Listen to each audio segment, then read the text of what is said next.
Assalamu alaikum warahmatullahi wabarakatuh. Akkam nagaa jirtanii hordoftoota ya marti keessanuu akkam nagaa alamanni isaanii fayyaadha isin jecha warroonni channel kiyya faaraa taatan aan zamzamin jedhama subscribe gochuun moo'atam dandeessanii warroonni as dhiyeenya kan ammoo subscribe gochuudhaan viidiyoo kiyya ilaalaa jirtan hedduu galatoomaadha. Itti aansuun har'aan tanas viidiyoo tokko qabadhe isin dhufeetin jira. Hundumti keessanuu warroonni wanta kana barbaadan irraa fayyadamaadha. Wanti kun maal yoo jettan viidiyoo hanga dhumaa daawwachuudhaan irraa hubachuu dandeessanii walumaan garuu jitti deemnaa akkuma isin ga'ee laala walii qooda akkasumas subscribe gochuun dagatinaadha. Keessattuu warroonni wanti kun ni fedha na barbaachisa yookaan ni fedha yoo jettan viidiyoo kana hanga dhumaa laaluudhaan irraa fayyadamaa isin jedha. Walumaan gara hojiitti deemnaa turtiin keessan na waliin haa ta'u kara hojii adeemnu. Haaluma mul'atu kanaan wantoonni lamaan kunniin nu barbaachisanii akkuma isin mul'atu kana qurunfudii yookaan qimamii buna yookaan qarafaa isa jedhansanii itti aansuun vaaziliiniidha. Vaaziliiniin kun dhugaa hedduu waan baay'ee bareedaadha. Fuula keenyaaf wantoota faayidaan isaa hangana jedhamee kan dhumuu miti. Garuu vaaziliiniin gosa hedduutu jira. Jadhiseetumaan kan dukkaana irratti gurguramu kan ishigi kan waraqaa naam sana osoo hin taane isa kana isa oriijinaal akkana jechuudha. Akkuma isin mul'ata jedheetiin yaada. Waan baay'ee bareedaa ta'edha. Diqqoo hin balaqeessaa kunoo ni mul'ata jedheetiin yaada. Isa kana osoo ta'ee baay'ee filatamaadha jechuudha.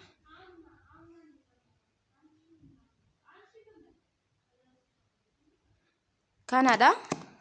Wantoota lamaan kana qofatu nu barbaachisa. Kanaaf amma itti aansuun qarafaa kana yookaan qurunfudii kana qimamii bunaa kana osoo baay'isiin fal'aana kana tokkoon gargaaramaa jechuudha. Haala kanaan isin tana gahaadha. Akkuma isin mul'atu kanatti isa kana ni bulleessattanii waan barbaadanitti bulleessaadha. Garuu isa kanatti waan kanatti fayyadameetiin hin bulleessaa. Maaliif diqqoo waan taateef maashiniin yookaan daakuuf nutti hin tolu. Kanaafuu isa kanatti gargaaramuun ni bulleessaa.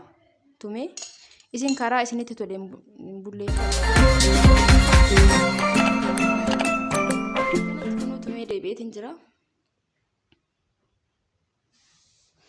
Isa tumne kana maal goona wanta barbaadanitti gargaaramuudhaan daqiiqaa 3 hanga 5 ni affeeltanii jechuudha. Haala kanaan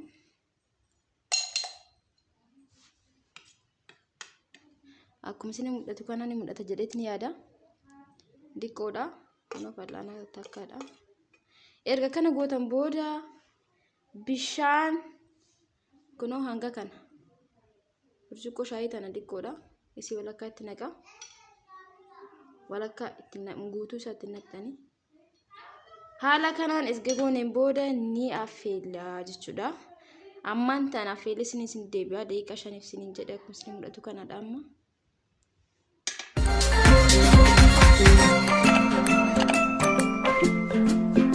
Kunoo as kana fakkaataa.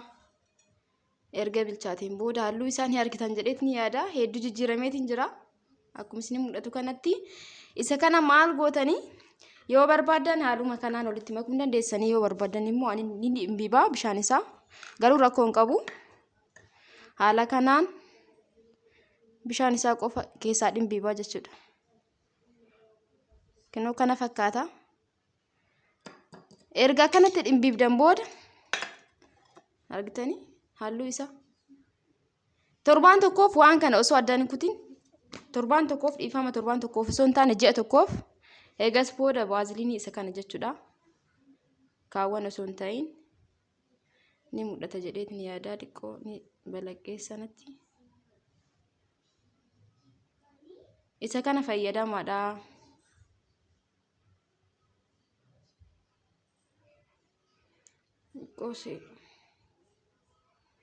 Kanaaf isa kana fal'aana kana tokko qopheesseetiin isin agarsiisa.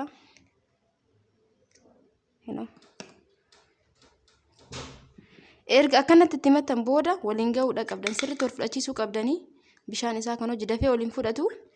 Garuu hanga danda'ametti sirriitti wal fudhachiisuu qabdan jechuudha. Haala kanaan sirriitti wal fudhachiistanii homaa rakkoo hin qabu. Galgala yeroo raftan nyaara keessan dibatuudhaan ganama ofirraa dhixxanii nyaara keessan hedduu isiniif ni baay'isaa, halluun ni gurraachessa. Garuu torbaan takkaaf yookaan guyyaa 2-3 fayyadamtaniiti miti.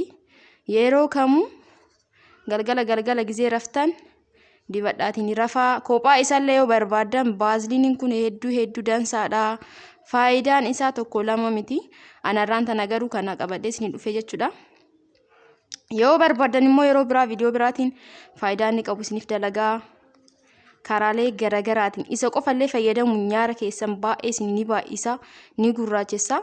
Yeroo baay'ee kuulii yeroo fayyadamnu nyaarri keenya dhaphataatiin deema.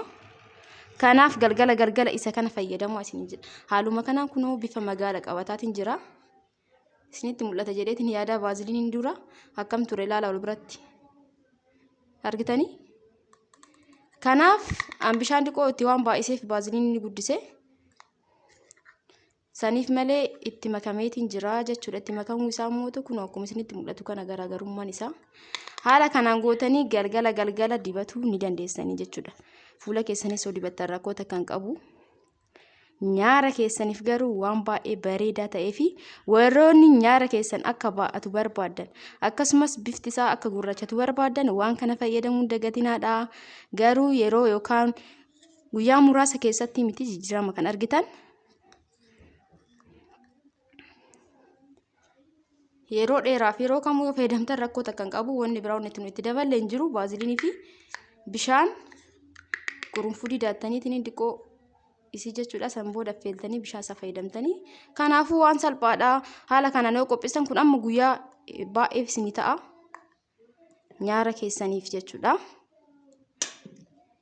Akka isinitti tolu abdiin qabaa yoo irraa fayyadamtan. Yaada keessan karaa koomentiitiin haadhisuun dagatinaadha. Warroonni irraa fayyadamtanii yoo kun isinitti tolu immoo baaziliinii qofa jechuudha. Galgala yeroo raftan nyaara keessan dibatuudhaan ganama yoo kaatan ofirraa dhiquu dandeessanii jechuudha. Jijjiirama isaa yeroo haalaan fayyadamtan ji'a tokko keessatti kan argitan ta'a. Fayyadamaatii akkam akka ta'e hundumti keenyaa ni beekna jedheetiin yaada faayidaa baaziliinii. Kireemii garagaraa galgala kireemii hedduu fayyadamuurraa baaziliiniin baay'ee murteessaadha jechuudha fuula keenyaaf. Keessattuu inni kuni baay'ee bareedaadha. Kanaaf hundumti keessan irraa fayyadamaadha. Kunoo akka isin mul'atu suuraa haala kanaan dhiyeesse isinii kaaseetiin jira. Dibachuun dirqama natti hin fakkaatu maaliif galgala kan dibatamu waan ta'eef jechuudha. Kanarraaf qabadee dhufe kana fakkaata. Viidiyoo biraatiin hanga walitti deemnu marti keessanuu akkuma jirtanitti fayyaa naa ta'a. Ciao.